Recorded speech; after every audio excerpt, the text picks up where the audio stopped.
to explore more about the common ion effect or buffering by doing some calculations. Okay, and so more on this CO2 and carbonic acid in our blood to regulate pH.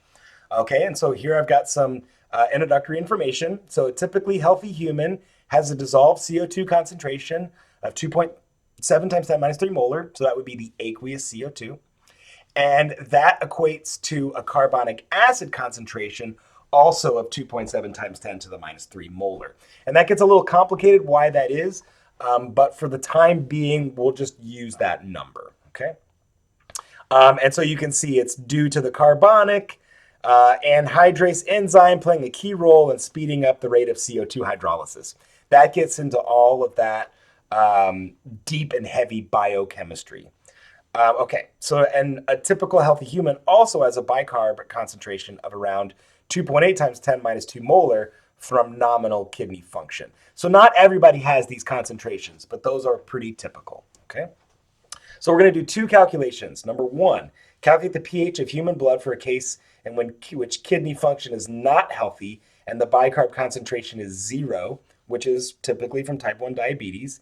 And what I'll say is bicarb being 0 is not realistic, but it's going to make a good point for this calculation.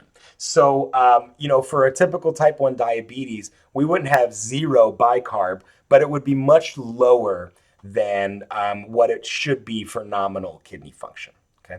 And then number two, we're going to calculate the pH of human blood for the case in which kidney blood is, or which kidney function is normal, and the bicarb is 2.8 times 10 minus 2 molar.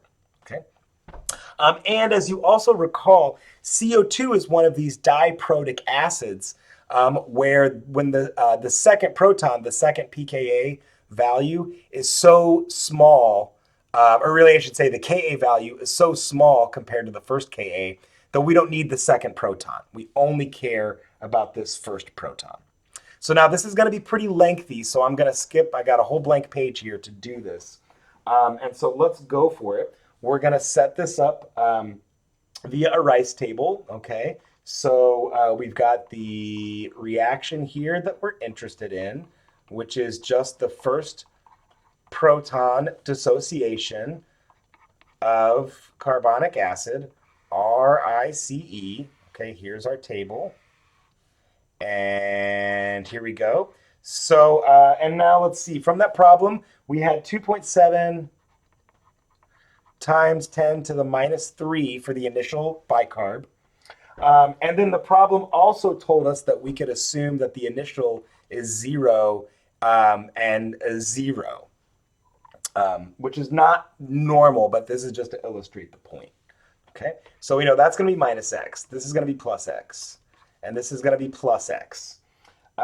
So to good reason, I'm just going to automatically assume that that's 2.7 times 10 minus 3. So I'm assuming the 5% rule is going to work because the pKa for this reaction was given as 6.37. And I've already calculated that for you here. So the Ka is, let's see, 10 to the negative 6.37. And we could do that just to make sure that we're on board here. 6.37 negative, and then let's see, raised to the power 10. Where are you, power 10? Bah. Okay, somehow I've lost it on this calculator. But luckily I did this beforehand. It's 4.27 times 10 to the minus 7 for the Ka1. So we can definitely see the 5% rule is going to work out there, all right? And so this is x and this is x. And now using our shortcut relationship that I described in lecture, we can say now that H plus equals Ka times the initial carbonic acid concentration all square root, okay? So when we do that now, that means it's going to be 4.27 times 10 to the minus 7 times my initial carbonic acid concentration, 2.7 times 10 to the minus 3, and all square root. So let's see what we get.